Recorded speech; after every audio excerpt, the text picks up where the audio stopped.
Red book రాజ్యాంగంతో వెన్నుపోటు party పాలనలో ఆ వెన్నుపోటు పార్టీ నాయకుడు రచించిన కుట్ర రాజకీయాలు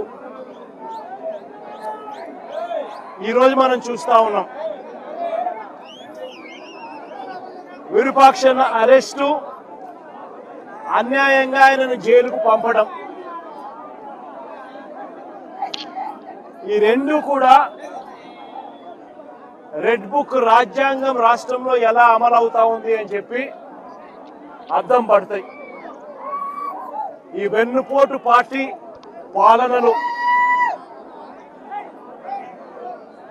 ఈరోజు రాష్ట్రంలో పరిస్థితి ఏమిటి అని అంటే, బాధితులే ఇవాళ నిందితులు అవుతా ఉన్నారు.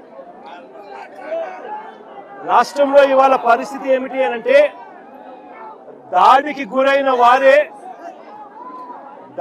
గురైన వారిపైనే కేసులు పెడతా ఉన్నారు. ఈరోజు రాష్ట్రంలో పరిస్థితులు ఏమిటి అని అంటే, బాధితులకు ఎవరైనా అండగా నిలబడితే వారిని అరెస్ట్ చేస్తా ఉన్నారు. ఈరోజు రాష్ట్రంలో పరిస్థితులు ఏమిటి అని అంటే, ఎవరైనా గట్టిగా ప్రశ్నిస్తే కేసులు, ఎవరైనా గట్టిగా నిలదీస్తే ఏకంగా నిలదీసిన వ్యక్తి ఇంట్లోకి జొరబడి తాను ఎమ్మెల్యే అయినా కూడా అర్ధరాత్రి పూట వందల మంది పోలీసులను తీసుకొని వచ్చి ఇంట్లోకి జొరబడి ఇల్లును ధ్వంసం చేసి మరీ అరెస్ట్ చేసి జైల్లో పెడతా ఉన్న పరిస్థితి ఈరోజు చూస్తా ఉన్నాం. నేను అడుగుతా ఉన్నా, ప్రజాస్వామ్యవాదులందరూ కూడా ఆలోచన చేయాలి. ఎలాంటి ప్రజాస్వామ్యంలో మనం బ్రతుకుతా ఉన్నాము? గాంధీ పుట్టిన దేశంలో ఇవాళ ప్రజాస్వామ్యం కూని అయిపోయి పరిస్థితిలో ఈరోజు రాష్ట్రంలో పరిస్థితులు నెలకొని ఉన్నాయి. ప్రజల చేత ఎన్నుకోబడిన ఎమ్మెల్యే, మళ్ళీ రిపీట్ చేస్తా ఉన్నా, ప్రజలు ఓటేస్తే ప్రజల చేత ఎన్నుకోబడిన ఎమ్మెల్యే పరిస్థితి ఏమిటి అని అంటే, ఆయన ఇంటిపై వందల మంది పోలీసులతో రాత్రి 2:45 అంటే అర్ధరాత్రి దాటిన తర్వాత చంద్రబాబు నాయుడు గారి డైరెక్షన్ తో ఆయన ఇంట్లోకి వచ్చి, ఎమ్మెల్యే గారి ఇంట్లోకి వచ్చి, ఆయన నిద్రపోతా ఉన్న సమయంలో డోర్లు పగలగొట్టి సీసీ కెమెరాలన్నీ కూడా ఎవరైనా దొంగతనానికి వస్తే సీసీ కెమెరాలు ఇంట్లో ఉంటే ఆ సీసీ కెమెరాలను ధ్వంసం చేస్తారు, తీసుకొని పోతారు. పోలీసులు చేసిన పని అది. 2:45 అంటే మనుషులు సంచారం లేని సమయంలో అర్ధరాత్రి దాటిన తర్వాత దొంగల మాదిరి పోలీసులు రావడం, బందిపోటు ముఠాల మాదిరి వందల మంది పోలీసులు రావడం, వచ్చి సీసీ కెమెరాలు ఇంట్లో ఉండేటివన్నీ కూడా తీసేయడము, పగలగొట్టడము, తీసుకొని దొంగతనం చేసుకొని పోవడం, డోర్లు పగలగొట్టడం, ఇంట్లోకి చొరబడడం, ఎమ్మెల్యేను అపహరించుకుపోవడం. నేను అడుగుతా ఉన్నా, ఎమ్మెల్యే ఏమైనా ఉగ్రవాద అని? ఏం పగటిపూట నువ్వు నోటీస్ ఇస్తే ఎమ్మెల్యే రాడా? పగటిపూట మీరు ఏమైనా నోటీస్ ఇస్తే ఎమ్మెల్యే రాడా? ఇంట్లోనే పడుకొని ఉన్నాడు కదా. ప్రజాస్వామ్యంలో జరుగుతా ఉన్నది ఇది. ఇంకా ఆశ్చర్యం ఏమిటో తెలుసా? గంటల వ్యవధిలోనే టపా అని చెప్పి ఎమ్మెల్యే మీద 3 కేసులు పెట్టారు. ఒక కేసులో 34 మంది మీద, ఒక కేసులో ఇబ్బంది పెట్టే కార్యక్రమం చేస్తే, రెండో కేసులో మొదటి పెట్టిన 34 మంది కాక మరో 14 మందిని చేర్చి మళ్ళీ ఇబ్బంది పెట్టే కార్యక్రమం. మూడో కేసుకు వచ్చేసరికి మరో 12 మందిని మళ్ళీ ఇరికిచ్చే కార్యక్రమం. ఈరోజు మొత్తంగా 38 మందిని రిమాండ్కు పంపిన పరిస్థితులు ఈరోజు చూస్తా ఉన్నాం. నేను అడుగుతా ఉన్నా, ఇంతకన్నా దారుణమైన ఇంకొక విషయం ఏమిటి అని అంటే, ఇంతకన్నా దారుణమైన విషయం ఇంకొకటి ఏమిటి అని అంటే, ఎమ్మెల్యేతో కూడా సరిపెట్టుకోవడంలా ఎమ్మెల్యే కొడుకును, ఎమ్మెల్యే తమ్ముడి కొడుకును మొత్తం అందరినీ జైల్లో పెట్టారు. అంతేకాదు మరో తమ్ముడి కొడుకును ఇరికించే కార్యక్రమం చేశారు.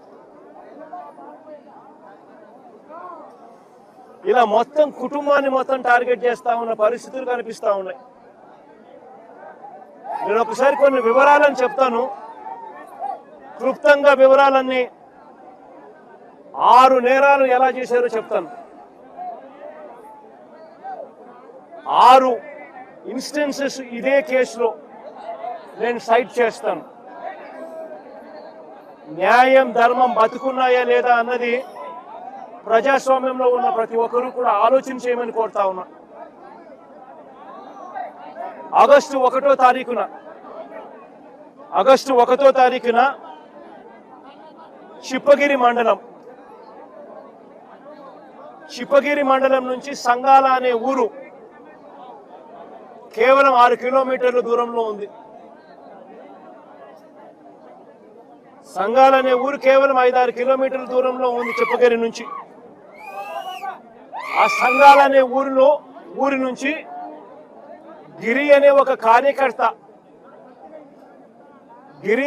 కార్యకర్త ఇరుపాక్షన్నకు తన ఇంటి మీద దాడి జరుగుతా ఉంది అని,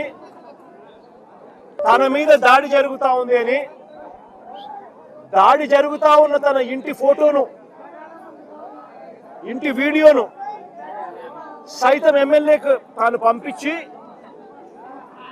7:45 ఎమ్మెల్యేకి ఫోన్ చేశాడు. అన్నా, నా ఇంటి మీద దాడి జరుగుతా ఉంది, పరిస్థితి విషమంగా ఉంది, నన్ను కాపాడండి అన్నా అని చెప్పి ఒక కార్యకర్త ఒక ఎమ్మెల్యేకి 7:45 వీడియో పంపించి మరి తాను ఎమ్మెల్యేకి ఫోన్ చేసి సమాచారం ఇచ్చాడు.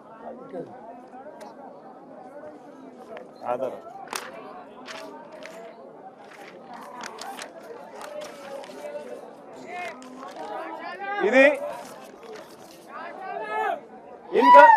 గిరి అనే కార్యకర్త ఎమ్మెల్యేకు 7:45 ఫోన్ చేసిన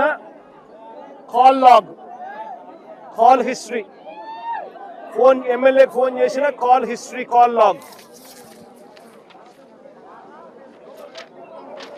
7:45 తను ఎమ్మెల్యేకి ఫోన్ చేసి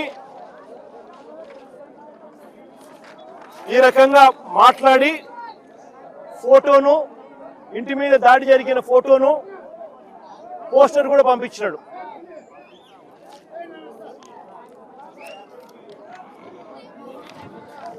ఎమ్మెల్యే ఒక కార్యకర్త తనకు ఫోన్ చేసినప్పుడు అవి చూసినప్పుడు నివ్వెరపోయి ఎమ్మెల్యే వెంటనే చిప్పగిరి పోలీస్ స్టేషన్ ఎస్ఐకి 7:47 అంటే వెంటనే మాట్లాడిన తర్వాత 7:47 ఎస్ఐకి ఫోన్ చేసినాడు. మీ దగ్గర నుంచి సంగాల ఊరు ఇక్కడ నుంచి 5-6 కిలోమీటర్ల దూరంలో ఉంది, కార్యకర్త మీద దాడి జరుగుతూ ఉంది, పోయి కాపాడండి అని ఎమ్మెల్యే, ప్రజల చేత ఎన్నుకోబడిన ఎమ్మెల్యే ఒక ఎస్ఐకి ఫోన్ చేసి సమాచారం ఇచ్చినాడు 7:47. మళ్ళీ ఆ తర్వాత సిఐకి మళ్ళీ ఫోన్ చేశాడు. సిఐకి ఫోన్ చేసిన తర్వాత సిఐ ఫోన్ చేస్తే ఫోన్ ఎత్తడంలా, ఫోన్ దొరకడంలా. మళ్ళా 8:03 సిఐకి కూడా ఫోన్ చేసి సమాచారాన్ని ఇచ్చినాడు. సిఐకి కూడా ఎమ్మెల్యే ఫోన్ చేసి ఇలా గిరి అనే కార్యకర్త మీద దాడి జరుగుతూ ఉంది సంఘాలనే గ్రామంలో, వెళ్ళి కాపాడండి మీరు, నాకు గిరి ఫోన్ చేశాడు, ఫోటోలు పంపించినాడు, తన ఇంట్లో జరుగుతూ ఉన్న దాడికి సంబంధించిన వివరాలు తెలియజేస్తా ఉన్నాడు, వెంటనే పోండి అని చెప్పి మళ్ళీ 8:03 సిఐ కూడా చెప్పినాడు. అయినా ఎవడు పోలా. ఒక మనిషి మీద దాడి జరుగుతూ ఉందని పోలీసులకు చెప్తే ఎమ్మెల్యే లాంటోడు ఫోన్ చేసి చెప్పినా కూడా దిక్కు దివాణం లేని పరిస్థితిలో ఈరోజు రాష్ట్రంలో ప్రజలు ఉన్నారు. ఎమ్మెల్యే కాదు, ఎవడు ఫోన్ చేసినా సిఐ అనేవాడు, ఎస్ఐ అనేవాడు పోవాల్సిన ధర్మం. అది ఎస్ఐ డ్యూటీ, సిఐ డ్యూటీ. ఎవడైనా కూడా నా ప్రాణం పోతా ఉంది, నా ఇంటి మీద దాడి జరుగుతూ ఉంది అని చెప్పి తనకు ఏదైనా సమాచారం అందితే వెంటనే అక్కడికి వెళ్ళి కాపాడాల్సిన ధర్మం ఎస్ఐ మీద, సిఐ మీద ఉంది. అట్లాంటిది ఎమ్మెల్యే చెప్తే కూడా పోలా. ఎమ్మెల్యే చెప్తే కూడా పోకపోతే ఆ తర్వాత మళ్ళా 8:08కి అంటే మళ్ళా దాదాపుగా అరగంట తర్వాత 7:45కు తాను గిరి ఫోన్ చేసినాడు మొదటిసారి ఎమ్మెల్యేకి. మళ్ళీ 8:08కి మళ్ళీ గిరి ఎమ్మెల్యేకి ఫోన్ చేసినాడు. అన్న నా పరిస్థితి చాలా అన్యాయంగా ఉంది, నువ్వు రాకపోతే నేను ఇబ్బంది పడే పరిస్థితిలో ఉన్నాను, పోలీసులు ఎవరు నా ఇంటికాడికి వచ్చి నన్ను కాపాడే కార్యక్రమం జరగలేదు అని మళ్ళీ 8:08కి ఒక కార్యకర్త ఎమ్మెల్యేకి ఫోన్ చేస్తే ఇంతకు ముందు పోలీసులు ఎవరు పోని పరిస్థితి కనపడితే నేను అడుగుతా ఉన్నా, ఎమ్మెల్యే అనేవాడు ఏం చేయాలా అని. ఎమ్మెల్యే అనేవాడు పోవాల్సిన ధర్మం కనీసం ఎమ్మెల్యే మీదకి లేదా అని అడుగుతా ఉన్నా. ఎమ్మెల్యే అనే మనిషికి మనసు మానవత్వం ఉంటుందా లేదా అని అడుగుతా ఉన్నా. మనసు మానవత్వం ఉంది కాబట్టి పోలీసులకు చెప్పినా పోలీసులు స్పందించకపోతే ఎమ్మెల్యే మానవత్వం చూపించాడు, ఒక మనిషిగా తను రియాక్ట్ అయ్యాడు. వెంటనే ఎమ్మెల్యే ఆ గ్రామానికి పోయాడు, ఆ సంఘాలనే గ్రామానికి ఎమ్మెల్యే పోయాడు కార్యకర్తను కాపాడుకునే దానికోసం. వెళ్ళి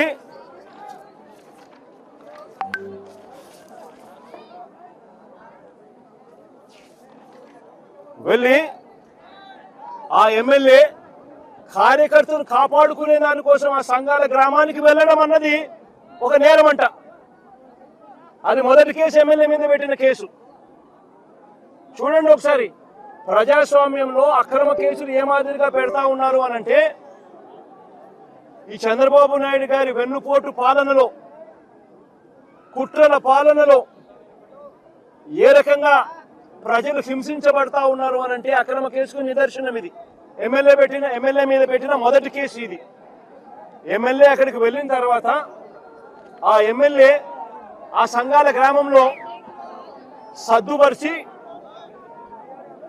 సద్దుపరిచి గిరి అనే ఆ పిల్లోడిని తన కారులో ఎక్కించుకొని ఈ గ్రామంలో ఇప్పుడు వద్దు నువ్వు ఉండడము, మళ్ళా ఏం చేస్తారో ఏమో, నాతో పాటు వచ్చేసేయి అని చెప్పి ఎమ్మెల్యే ఆ గిరిని ఎక్కించుకొని తన కారులో తాను నివాసం ఉంటా ఉన్న తన ఇంటికి తీసుకొని పోయే కార్యక్రమం చేశాడు చిప్పగిరిలో. ఆ గిరిని ఎక్కించుకొని ఎమ్మెల్యే మళ్ళీ తిరిగి ప్రయాణం అవుతా ఉండగా దారిలో నేమకల్లు అనే గ్రామం, దారిలో మరో గ్రామం నేమకల్లు అనే గ్రామం. ఈ గ్రామంలో దారి కాచి ఎమ్మెల్యే మీద మళ్ళీ దాడి చేశారు. ఎమ్మెల్యే మీదనే ఏకంగా దాడి చేశారు. ఎమ్మెల్యే తమ్ముడు శ్రీరాములు చెయ్యిని కొట్టారు. ఎమ్మెల్యే తమ్ముడు శ్రీరాములు చెయ్యి విరిగిపోయింది. విరిగిపోవడమే కాకుండా ఇంకా అన్యాయమైన పని ఏం చేశారో తెలుసా? ఇంకా అన్యాయమైన పని ఏమిటంటే, ఈ నేరాన్ని కప్పిపుచ్చుకునే దానికోసం శ్రీరాములు ఎక్స్రే రిపోర్ట్, ఎమ్మెల్యే తమ్ముడు చెయ్యి విరిగిన ఎక్స్రే రిపోర్టు, ఎమ్మెల్యే మీద దాడి చేసి నేమకల్లు గ్రామంలో తిరిగి వస్తా ఉండగా దారిలో ఉన్న నేమకల్లు అనే గ్రామంలో ఎమ్మెల్యే మీద దాడి చేసి ఎమ్మెల్యే తమ్ముడిని చెయ్యి కొట్టిన రిపోర్ట్ ఇది.